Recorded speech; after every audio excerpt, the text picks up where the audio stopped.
안녕하세요. 이번 2020년도 분당소망교회 항존직으로 피택되신 이 장로님들과 권사님들을 주님의 이름으로 환영합니다.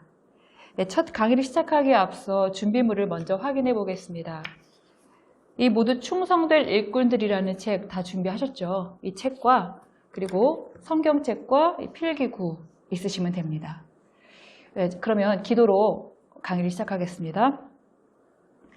하나님 아버지, 사랑 가득한 마음으로 한 분 한 분 불러주신 주님의 은혜에 감사드립니다. 자녀로 불러주신 은혜가 너무도 큰데 이렇게 귀한 직분까지 맡겨주시니 정말 감사드립니다. 우리 모두 첫사랑을 잃어버리지 않게 하여 주옵소서. 맡은 자에게 구할 것은 충성이라 하신 말씀을 기억하면서 하나님 앞에서 손들고 다짐한 우리의 고백이 참된 신앙의 고백이 되게 하여 주옵소서. 처음 시작입니다. 마치는 시간까지 우리의 마음과 뜻을 주장하여 주셔서 주 안에 거하는 우리 모든 직분자들 되게 하여 주옵소서. 예수님의 이름으로 기도드립니다. 아멘. 자, 교재 먼저 볼까요? 교재 4페이지를 보시게 되면 목차가 나옵니다. 여러분들이 함께 공부할 제목들인데요. 저와 함께 공부할 것은 1과부터 8과까지입니다. 오늘은 1과, 2과, 구약과 신약을 함께 공부하도록 하겠습니다. 교재 10페이지를 한번 보시겠습니다. 교재 10페이지를 보시면 오늘의 말씀이 나오죠. 오늘의 말씀 화면에서 우리 시편 119편 103절부터 105절까지 말씀인데요. 우리 함께 같이 읽도록 하겠습니다. 주의 말씀의 맛이 내게 어찌 그리 단지요 내 입의 꿀보다 더 단이이다. 주의 법도들로 말미암아 내가 명철하게 되었으므로 모든 거짓 행위를 미워하나이다. 주의 말씀은 내 발의 등이요 내 길의 빛이니이다. 아멘. 자, 우리 교재 보시면 강의 듣기라고 나오죠. 강의 듣기에 보시게 되면 성경은 하나님의 말씀이다 라고 기록됩니다. 이거에 가장 중요합니다. 하나님 말씀이기 때문에 우리가 듣는 것이죠. 자, 구약은 어떤 책인가 하면 예수님과 사도들 시대에 있었던 성경입니다. 초대교회는 구약을 성경으로 받아들였는데요. 이 구약은 지금 우리가 총 39권이죠. 이 39권으로 된 책이 정경이라고 하는데 이 정경은 캐논이라고 해서 표준이 되고 잣대가 되는 것을 말합니다. 우리 보통 자를 생각하시면 됩니다. 자의 센티미터는 변함이 없죠. 늘었다 줄었다 하지 않죠. 모든 길이를 잴 때에 그 자가 표준이 됩니다. 마찬가지로 구약 성경 39권은 우리 삶에 또 이것이 하나님의 말씀인지 아닌지를 판가름하는 잣대가 된다라고 볼 수가 있습니다. 그만큼 이 구약 성경이 중요하겠죠. 이 교재 11페이지를 보시면 첫 번째 단락이 되겠죠. 구약은 하고 나오는 단락. 구약은 예수 그리스도께서 아버지라고 불렀던 성부 하나님의 활동에 대해 기록하고 있다. 즉 하나님께서 왜 그리고 어떻게 세상을 창조하셨는지와 그러니까 첫 번째는 구약에 기록된 것은 창조의 이유입니다. 오랜 역사의 흐름 속에서 어떻게 피조물인 인간과 자연을 다루셨으며 즉 두 번째에 기록된 부분은 바로 피조물을 어떻게 다스렸는가, 다스리시고 계시는가 그거지요. 또 세 번째는 그들에게 무엇을 요구하시는지 기록되어 있다고 하죠. 즉 피조물들의 사명을 말합니다. 여기에 우리 사명도 포함되어 있겠죠. 그 밑에 줄 보시면 그래서 구약은 단순한 율법들의 모음집이 아니라 하나님을 주인공으로 하는 구원의 이야기들과 하나님께서 인간에게 원하시는 예배와 삶의 방법이 기록되어 있다라고 말합니다. 그러니까 구원의 이야기들과 그리고 인간에게 원하시는 예배 그리고 삶의 방법들이 바로 구약 성경에 기록되어 있다는 것입니다. 자, 구약의 구조를 한번 살펴보려고 하는데요. 화면을 보시면서 우리 함께 살펴보려고 합니다. 화면을 보시게 되면 히브리어 구분 방식과 그리고 헬라어 구분 방식 이 두 가지 방식이 나오게 되는데 먼저 히브리어 구분 방식을 잠깐 보시게 되면 자, 모세오경과 예언서와 성문서 이렇게 크게 세 가지로 구분되어 있죠. 모세오경은 우리가 잘 압니다. 창출, 레민신, 창세기, 출애굽기, 레위기, 민수기, 신명기. 그렇죠? 자, 예언서를 보시게 되면은 전기 예언서와 후기 예언서로 나눠지는데 전기 예언서가 바로 여호수아부터 시작합니다. 여호수아, 사사기, 사무엘 상하, 열왕기 상하.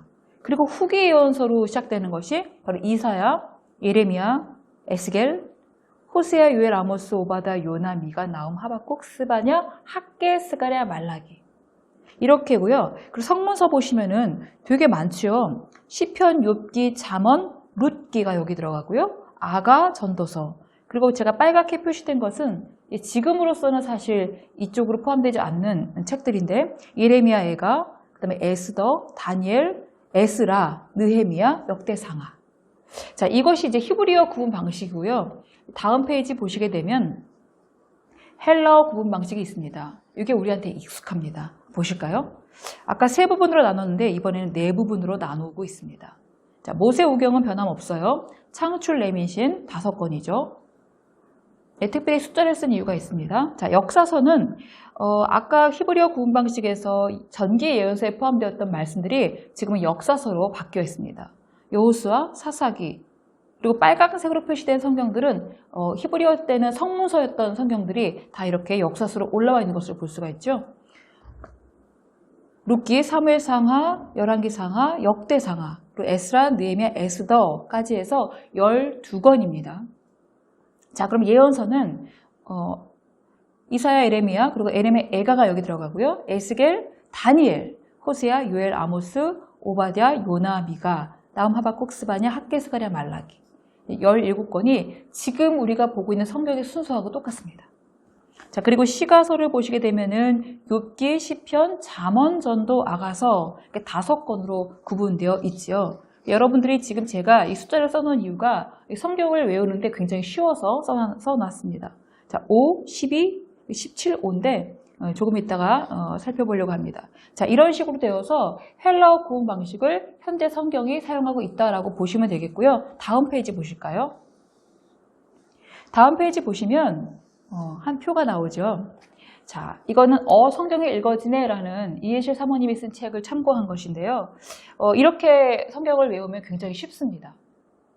역사서 10권을 중심으로 이제 가지를 붙여가면서 성경을 기억하는 건데 구약 성경을요. 보시게 되면은 역사서 10권이 그 파란색 네모입니다. 한번 보실까요? 창출, 민수, 삿삼왕, 데라느입니다. 자, 창출, 민수, 삿삼왕, 데라느. 창세기, 출애굽기, 민수기까지가 아까 모세오경에 포함됐던 말씀들이죠. 그리고 여호수아, 사사기, 사무엘상, 열왕기상 부분은 역사서였습니다. 그리고 그 아래줄로 내려가서 이 데라느가 있죠. 대는 역대상라는 에스라입니다. 약어로는 스인데 이거 암송할 때 좀 데라느가 편해서 라로 바꿨습니다. 그다음에 느는 느헤미야입니다. 자, 위와 아래로 나눠지게 된 이유는 그 옆에 화살표 보시게 되면 위에 있는 부분은 바벨론 포로 전 성경이고요. 그다음에 밑에 있는 데라느는 바벨론 포로 후의 성경입니다. 여러분들이 이제 입에 익숙해지기 위해서는 몇 번째 읽어봐야 되는데, 자, 이렇게 하면 좋습니다. 창출민수, 삿삼왕, 데라느. 4개, 3개, 3개 이렇게 붙여서 계속 몇 번 반복하면 이 역사서 뼈대를 외울 수가 있는데요. 창출민수, 삿삼왕, 데라느. 저랑 한번 같이 따라해 보실까요? 창출민수, 삿삼왕, 데라느. 한 번 더 하겠습니다. 창출민수, 삿삼왕, 데라느. 예, 잘하셨습니다. 자, 여기에 이제 가지를 붙여가면서 성경을 외워보려고 하는데요. 아까 모세오경이 5건이었잖아요. 근데 지금 창출민까지는 3건입니다. 그럼 나머지 2건은 어디에 갔는가? 잘 보시면 회색 박스 있죠? 레위기와 신명기가 출애굽기 밑에 레위기가 있고요. 민수기 밑에 신명기가 붙어 있습니다. 이것은 바로 역사의 흐름과 상관없이 있는 성경책이기 때문에 그렇습니다. 출애굽기 시대에 레위기가 쓰여졌고요. 그리고 민수기는 광야 시대를 지날 때 그때 신명기가 광야 끝에 마지막 가나안 땅 들어가기 전에 쓰여진 성경이기 때문에 시대적으로 흐름이 없습니다. 그래서 출애굽기 밑에 레위기가 있고요. 민수기 밑에 신명기가 있는 것입니다. 그래서 이렇게 달면 돼요. 창출민 해놓고 밑에 레위기와 신명기. 자, 그러면 사사망 대라는데 사사기 밑에 룻기가 달려있지요. 마찬가지입니다. 사사 시대에 룻기가 쓰여졌기 때문에 룻기도 역시 역사적 흐름에 상관없이 사사 시대 밑에 들어갑니다. 그래서 사사기 밑에 룻기. 자, 그러면 3 밑에는 당연히 사무엘상과 하로 나눠지기 때문에 3은 사무엘상이고요. 그 밑에 사무엘하가 있죠. 마찬가지로 왕도 왕상입니다. 그 밑에 열왕기 하가 붙어 있죠. 그러면 이제 포로 후의 역사서를 보게 되면 대상이겠죠. 역대상. 그 밑에 역대하가 있습니다. 자, 라 밑에 에스라 밑에 에스더가 있죠. 마찬가지로 이방 바사왕 때에 쓰여진 배경을 하고 있기 때문에 같은 시대에 포함되어 있습니다. 그리고 느헤미야가 마지막에 있죠. 이게 역사서입니다. 잘 보시면 모세오경 5권, 창출, 레, 민신 5권 맞죠? 그리고 수, 삿, 룻, 삼상, 사마, 왕상, 왕하, 대상, 대하, 에스라, 에스더, 느헤미야 이 모두 바로 12권입니다. 그래서 모세오경 5권과 역사서 12권이 이렇게 정리가 됩니다. 이것만 여러분들이 잘 외우면 그 다음부터 예언서 붙이는 건데 너무 쉬워요. 바벨론 포로 전의 예언서와 바벨론 포로 후의 예언서로 나눠집니다. 역시 여기도 예언서가 17권이었죠. 자, 포로 후에 5권만 좀 잘 외우고 있으면 12권은 위에 가서 그냥 붙으면 됩니다. 자, 포로 후의 예언서가 무엇일까요? 다니엘, 에스겔, 학개, 스가랴, 말라기. 학개, 스가랴, 말라기는 구약성경 맨 끝에 있는 3권이기 때문에 외우기 쉽고 다니엘과 에스겔만 갖다 좀 외우면 단겔, 학습말, 학습말 이겁니다. 그렇게 외우면 나머지 12권은 모두 포로 전의 예언서에 붙습니다. 그리고 예언서는 전부 열왕시대에 쓰였던 책들이기 때문에 멸망을 앞두고 계속 예언자들을 세우시면서 하나님께서 말씀을 전했기 때문에 바로 상왕하 옆으로 그 12권의 바로 예언서가 붙습니다. 그리고 이제 시가서가 남는데요. 시가서가 5권이었죠. 자, 5권이 어디에 붙는가 봅시다. 욥기는 창세기 위에 붙어 있죠. 욥기의 내용과 그 안에 모든 것들을 배경으로 봤을 때에 그 창세 시대의 그런 시대와 같은 배경을 하고 있다라고 해서 욥기는 창세기 위에 붙습니다. 그리고 시편은 사무엘상하 위에 붙죠. 시편 누가 가장 많이 썼습니까? 네, 그렇죠. 다윗이 가장 많이 기록했죠. 다윗은 바로 사무엘상하 시대의 사람입니다. 그렇기 때문에 그 위에 시편이 붙고요. 잠언전도 아가서는 누가 썼습니까? 예, 다윗의 아들 솔로몬이 썼죠. 그렇기 때문에 솔로몬은 왕상 3장부터 나오거든요. 바로 그래서 그 위에 잠전, 아가 이렇게 붙습니다. 자, 요것만 딱 구조를 몇 번만 보고 익히면요. 정말 구약성경 39권이 눈에 다 들어오게 됩니다. 그 옆에 제가 왼쪽에 만들어 놓은 그 숫자 보시게 되면요. 분명하게 되죠. 17에는 모세오경과 역사서가 들어있고요. 5는 뭘까요? 바로 시가서죠. 또 나머지 17은 뭘까요? 예언서입니다. 자, 그것을 다시 한번 5, 12, 5, 12, 5로 이런 식으로 해서 계산해서 생각해보면 되게 외우기 쉬운데 5는 뭘까요? 모세오경이고요. 12는 바로 역사서고 다시 5는 시가서고요. 또 12는 바로 포로 전의 예언서 12권과 다시 끝에 5는 포로 후의 예언서 5권입니다. 이런 식으로 이제 외우게 되면 아주 성경이 쉽습니다. 제가 강의를 마치고 카톡방에 여러분들에게 이거 시험지 올려드릴 거니까 핑크 한번 메꿔보시면서 다음 만날 수 있을 때 한번 제출하시면 좋겠습니다. 자, 성경은 이렇게 해서 여러분들이 외우고요. 그러면 오늘 그 교재를 다시 14페이지를 보시게 되면 구약 성경에 나온 장로에 관한 말씀에 대해서 보려고 합니다. 자, 14페이지 보시면 구약의 장로 나오죠. 자, 장로의 자질에 대한 말씀입니다. 장로의 자질에 대한 말씀 보시기 전에 우리 화면을 보시게 되면은 출애굽기 18장 말씀하고 이제 민수기 말씀과 신명기 말씀이 있는데 한번 연이어서 우리가 같이 한번 읽어보도록 하겠습니다. 자, 출애굽기 18장 20절 말씀, 21절, 26절 다 같이 읽어보겠습니다. 그들에게 율례와 법도를 가르쳐서 마땅히 갈 길과 할 일을 그들에게 보이고 너는 또 온 백성 가운데서 능력 있는 사람들 곧 하나님을 두려워하며 진실하며 불의한 이익을 미워하는 자를 살펴서 백성 위에 세워 천부장과 백부장과 50부장과 10부장을 삼아 26절입니다. 그들이 때를 따라 백성을 재판하되 어려운 일은 모세에게 가져오고 모든 작은 일은 스스로 재판하더라. 그 다음 페이지 보시게 되면 화면에서 민수기 11장 25절 말씀입니다. 여호와께서 구름 가운데 강림하사 모세에게 말씀하시고 그에게 임한 영을 70장로에게도 임하게 하시니 영이 임하신 때에 그들이 예언을 하다가 다시는 하지 아니하였더라.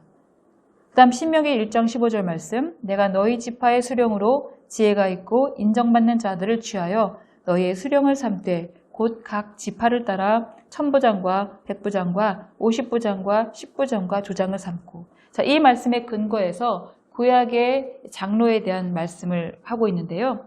자, 우리 교재 다시 한번 보시게 되면 장로의 자질. 자, 첫 번째 뭡니까? 율례와 법도를 배워 해야 할 일이 무엇인지 아는 자라고 말씀합니다. 두 번째는 무엇입니까? 하나님을 두려워하는 자라고 말합니다. 세 번째, 마음에 거짓이 없이 순수하고 바른 자.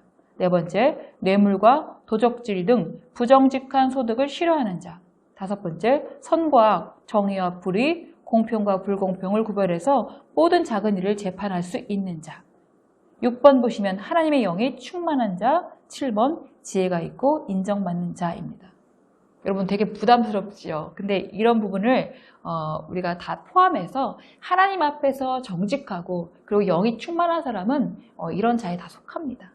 자, 장로의 역할이 있는데 또 큰 제목만 같이 보겠습니다. 우리 함께 한번 읽어볼까요? 첫 번째, 최고 지도자를 도와 함께 짐을 지는 역할이다. 두 번째로는 재판관으로서의 역할. 세 번째, 백성을 돌보는 역할. 넘기셔서 네 번째, 공동체의 문제를 최고 지도자에게 전달하는 역할. 다섯 번째, 왕을 세우는 역할. 이런 것들이 구약 성경을 기반으로 해서 장로님들이 해야 될 일들이었습니다. 자, 자격에는 책임이 따르겠지요. 장로의 책임, 맨 마지막에 있는 부분을 볼까요? 공동체가 올바른 길을 걷고 평안을 유지하도록 힘써야 하는 바로 그런 책임을 갖고 있습니다. 우리 피택 대신 장로님들과 권사님들 바로 이런 거죠. 교회가 올바른 길을 갈 수 있도록 그리고 교회가 평화를 유지할 수 있도록 여러분들이 힘써 주시기를 간절히 바랍니다. 우리 구약의 말씀을 이렇게 배우고요. 조금 있으면 신약으로 다시 넘어가겠습니다.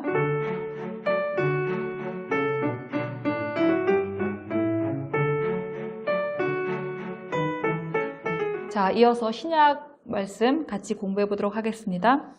교재 18페이지를 보시게 되면 오늘의 말씀에서 신약을 여는 말씀이 있습니다. 디모데후서 3장 15절에서 17절입니다. 화면을 보시면서 우리 말씀 같이 한번 읽어보도록 하겠습니다.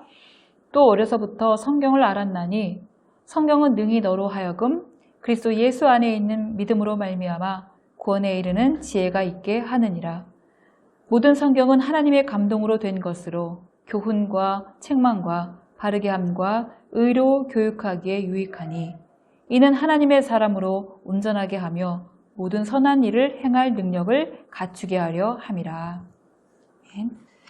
자, 교재 18페이지 이어서 보시면 강의 듣기 나오죠. 자, 신약 성경은 이미 오신 그리스도의 생애와 가르침과 그리고 사도들의 예수 그리스도에 대한 증언과 가르침을 수록했다라고 합니다. 즉, 그리스도에 대한 증언입니다. 그러므로 신약은 구약의 배경에서 이해되어야 합니다. 구약을 떠나서는 신약을 바로 이해할 수가 없는 것이죠. 마르시온이라는 이단은 이제 구약 성경을 부정하고요. 이제 신약 성경만 인정했던 그런 이단이 있는데 그렇지 않습니다. 구약 성경이 없이는 신약이 있을 수가 없어요. 예수님께서도 오셔서 계속적으로 인용하셨던 말씀이 바로 구약의 말씀입니다. 신명기의 말씀, 시편 말씀에서 가장 많이 인용하셨고 바로 구약 말씀과 신약 말씀 모두가 바로 하나님의 말씀이기 때문에 구약을 배제해서 온전한 성경이 될 수가 없는 것이죠. 교재 이어서 보시면 두 번째 단락에서 신약 성경은 하고 나오죠. 신약 성경은 당시 교회의 특정한 필요를 채우기 위해 특정한 상황에서 쓰여진 27권의 책이라고 말합니다. 우리 아까 구약 성경이 39권으로 이 정경화되었다고 말씀드렸죠. 캐논. 그래서 90년도 이 암리아 회의 때에 다른 여러 가지 외경들을 다 제하고 이제 구약 39권만 정경으로 받아들여서 거기에 이제 하나님 말씀을 기록했다라고 말씀드렸는데 신약은 바로 27권이 그렇습니다. 397년 카르타고 공의회 때 이 27권만 바로 캐논, 즉 잣대 표준으로 삼은 것이지요. 이 성경을 왜 기록했는가? 바로 그 기록된 이유가 나오고 있는데요. 교재 보시면 시대가 지남에 따라 예수님의 생애를 아는 역사적 사건의 목격자들이 죽습니다. 점점 이제 명을 다하는 거죠. 그렇기 때문에 교회는 이 예수님의 가르침을 기록할 필요성을 깨닫게 된 것이죠. 이 말씀을 계속적으로 기록해서 후대에 이 말씀을 계속적으로 새겨야 되기 때문에 필요했던 것입니다. 그래서 이 성경을 기록하게 되었는데요. 신약의 구조를 이제 볼 건데 신약의 구조도 마찬가지로 구약과 동일하게 그런 식으로 구분할 수가 있습니다. 구약이 모세오경, 또 역사서, 예언서, 또 시가서 이렇게 구분했던 것처럼 신약 성경도 마찬가지로 복음서, 역사서, 예언서 대신 서신서 이렇게 구분됩니다. 화면을 보실까요? 화면을 보시면은 자 사복음서라고 해서 너무나 잘 알고 계시죠? 마태, 마가, 누가, 요한, 복음. 그런데 앞에 세 권은요. 사복음서 중에서도 공관복음입니다. 이 공관이란 말이 공통 관점입니다. 헬라어로 시놉티코스라고 하는데 함께 보는 것을 말합니다.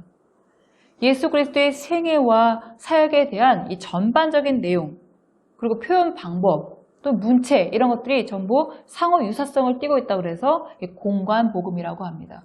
마태, 마가, 누가가 그렇고요. 요한복음은 좀 다릅니다. 요한복음은 그 시대에 이제 이단, 특히 영지주의가 아주 성행했던 때라서 특히 영지주의는 이분법이죠. 영과 육이 분리. 그래서 예수님의 인성만 인정하고 신성은 부인하는 것입니다. 그러나 예수님은 어떤 분이십니까? 하나님의 아들이 인간으로 오신 것이죠. 그렇기 때문에 하나님의 아들임을 부인해서는 안 되는 것입니다. 지금 요한은 그래서 하나님의 아들, 신성을 매우 강조하는 차원에서 이 요한복음을 기록하고 있죠. 자, 그래서 이렇게 마태, 마가, 누가, 요한이 사복음서로 크게 맥락을 하고 있고요. 그 다음에 사도행전이죠. 마치 구약의 역사서라고 할 만큼, 신약의 역사서라고 할 만큼 사도행전은 그렇게 한 권이 사도들의 행전으로 쭉 시대의 흐름으로 기록되어 있습니다. 그래서 아주 재밌죠. 자, 그 다음에 이제 서신서 21권이 나오는데 서신서 구분은 조금 더 명확하게 해볼 수 있습니다. 세분화 볼 수 있습니다. 자, 하얗게 표시된 부분이 무엇이냐면 교리적 서신이라고 합니다. 교회에 이제 이 편지를 보내서 어떻게 교회가 전체적인 성도들을 양육해야 되는지 또 시대적으로 어떻게 또 메시지를 전해야 되는지를 알려주는 그런 책이 바로 교리적 서신인데요. 하얀색 보시면은 로마서, 고린도 전후서, 갈라디아서, 그리고 데살로니가 전후서, 그리고 히브리, 야고보, 베드로 전후, 요한 1서, 유다서까지 이렇게 12권이 바로 교리적 서신이고요. 그 다음에 노랗게 생긴 네모 있죠? 디모데 전후서와 디도서, 그리고 빌레몬서, 요한 2서, 요한 3서. 이거는 개인적인 서신입니다. 그러니까 바울이 디모데에게, 바울이 디도에게, 이런 식으로 바울이 빌레몬에게 이런 식으로 개인적인 서신으로 쓴 편지 6권이 있고요. 그리고 이제 우리가 잘 알고 있는 옥중 서신이 있죠. 여러분들이 한번 이렇게 표시해 보시면 되겠습니다. 에베소서, 빌립보서, 골로새서, 빌레몬서 이렇게 4개가 여러분들이 아웃라인 쳐주시면 옥중서신, 감옥에서 쓴 편지입니다. 그리고 요한계시록의 마지막에 남죠. 요한계시록은 신약의 예언서라고 볼 수 있습니다. 그래서 요한이 밤모섬에서 하나님의 계시를 받아서 묵시문학이죠. 그래서 여러 가지 그 상징적인 언어들로 이 그리스도인들에게 이 묵시록을 전하면서 이제 예수 그리스도께서 너희들을 구원하러 오실 것이라는 그런 분명한 메시지를 담고 있는 것이 계시록입니다. 자, 이렇게 신약 성경을 구조를 보게 되고요. 여러분들이 교재를 보시게 되면은 자세하게 기록되어져 있어요. 한번 끝나고 교재를 조금씩 읽어보시면 오늘 강의한 것과 내용을 맥락을 같이 해서 좀 재미있게 볼 수가 있습니다. 한 21페이지 교재를 보시게 되면 지금 복음서에서 지금 마태복음, 마가, 누가, 요한복음이 나오죠. 간략하게 설명되어 있는데 누가 썼는지 제자 마태가 마태복음 썼고요. 또 마가가 마가복음 썼고요. 또 의사 누가가 누가복음 썼지요. 사도 요한이 요한복음 썼는데 이렇게 누가 썼는지와 그다음에 어디에서 썼는지와 그리고 누구를 대상으로 썼는지 이런 것들을 좀 알게 되면 그 안에 복음서 안에 사용했던 문장들이나 또는 단어들 이런 것들이 특징을 갖고 있어요. 유대인의 공동체에게 마태복음이 썼기 때문에 그 안에 천국이나 메시아, 하나님의 아들 이런 것들이 많이 들어져 있고요. 또 마가복음은 로마인들을 대상으로 썼기 때문에 그 이방인들이죠. 그래서 하나님의 아들 천국보다는 인자, 섬김 그런 식으로 이방인을 전도하는 쪽으로 좀 쓰여진 것이 많고요. 그다음에 의사 누가가 쓴 부분은 데오빌로라는 수신자가 분명히 있지만 그 안에 내용들을 보게 되면 또 이방인과 함께 여자들 이렇게 뭔가 시대적으로 좀 어려운 처지에 있는 그러니까 한마디로 민중들에게 이 복음을 썼다라고 보게 되고요. 그리고 요한복음을 보게 되면은 에베소에서 이제 이걸 기록하는데 기록된 목적이 분명히 나와 있습니다. 요한복음 20장 31절 보시면 오직 이것을 기록함은 너희로 예수께서 하나님의 아들 그리스도이심을 믿게 하려 하며 또 너희로 믿고 그 이름을 힘입어 생명을 얻게 하려 함이니라. 분명히 기록되어 있죠. 그리고 역사서도 그렇고 이제 여러분들이 한번 쭉 넘기시면서 히브리서와 공동서신 쭉 보시면 되겠습니다. 마지막 이제 우리 24페이지를 보시면 신약에서 장로에 대한 부분이 말씀이 나오고 있는데 한번 볼까요? 교재를. 자, 신약의 장로들 하면서 나오는데 무엇을 했는가? 지방 법관들이었습니다. 그리고 회당 업무를 주로 관리했는데 회당이 예배나 또는 교육이나 어떤 재판을 하는 곳이 되었기 때문에 그 회당의 업무와 교육들을 감당했다라는 것이죠. 우리 밑에서 네 번째 줄 정도 보시면 그러면 신약 성경에서 장로들은 어떤 분들이었나? 인격적이고 도덕적인 성품의 근거에서 선택받으며 또 그리스도인다운 삶의 방식을 통해서 사회와 사람들을 섬겼다라고 기록되어 있죠. 자, 근거되는 말씀이 디모데전서 3장 1절부터 7절입니다. 우리 화면을 보시면서 이 말씀을 먼저 같이 한번 읽어볼까요? 미쁘다 이 말이여 곧 사람이 감독의 직분을 얻으려 함은 선한 일을 사모하는 것이라 함이로다. 그러므로 감독은 책망할 것이 없으며 한 아내의 남편이 되며 절제하며 신중하며 단정하며 나그네를 대접하며 가르치기를 잘하며 술을 즐기지 아니하며 구타하지 아니하며 오직 관용하며 다투지 아니하며 돈을 사랑하지 아니하며 자기 집을 잘 다스려 자녀들로 모든 공손함으로 복종하게 하는 자라야 할지며 사람이 자기 집을 다스릴 줄 알지 못하면 어찌 하나님의 교회를 돌보리요. 새로 입교한 자도 말지니 교만하여져서 마귀를 정죄하는 그 정죄에 빠질까 하며 또한 외인에게서도 선한 증거를 얻은 자라야 할지니 비협방과 마귀의 온무에 빠질까 염려하라. 이 말씀을 몇 번 새겨서 보시게 되면 신약 성경에서 장로들은 어때야 하는지라는 것을 좀 보게 되는데요. 역시 마찬가지로 이걸 하나하나 다 지켜내기는 쉽지 않습니다. 그렇게 지켜내라고 있는 것이 아니라 하나님 안에서 우리가 이 직분을 감당하고 또 예수 그리스도 안에서 이 직분을 우리가 사모하게 되면 이런 길로 또 이런 인격과 이런 성품을 품어서 갈 수 있다는 것입니다. 우리 힘으로 되지 않습니다. 하나님께서 우리와 함께 그렇게 해주셔야 되는 것이죠. 우리 사도행전 6장 말씀 보시게 되면 이제 일곱 집사 뽑는 부분이 나오는데 어떤 사람을 뽑았는지가 잠깐 나와 있는데요. 우리 교재 25페이지죠. 중간쯤에 보시면 사도행전 6장에 나타난 집사들은 보이십니까? 자, 어떤 사람입니까? 성령이 충만한 사람, 지혜가 충만한 사람으로 칭찬 듣는 사람이었다라고 기록되어 있지요. 자, 영적으로는 성령이 충만한 사람.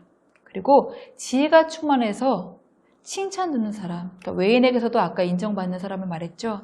자, 그래서 결과적으로는 이 장로, 또 우리 권사님, 또 집사님들은 티피텍 받으신 분들은 교회 안에서의 그 삶, 그리고 사회에서의 삶이 이렇게 언행일치가 되고 또 말씀 따라가는 삶이 되어질 때에 우리가 이 직분을 감당할 수 있다라고 볼 수가 있는 것입니다.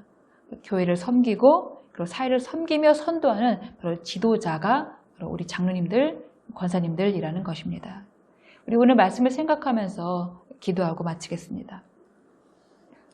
하나님, 구약과 신약의 말씀을 통해서 하나님의 말씀에 따라 이 직분을 감당해야 함을 알게 하시니 감사합니다. 어떤 일이든지 우리 능력과 힘으로 마시고 주님께서 앞서가신 길을 뒤따르며 그 걸음에 우리 걸음 놓을 수 있는 성령과 지혜가 충만한 믿음의 일꾼들 되게 하여 주옵소서. 예수님의 이름으로 기도드립니다. 아멘.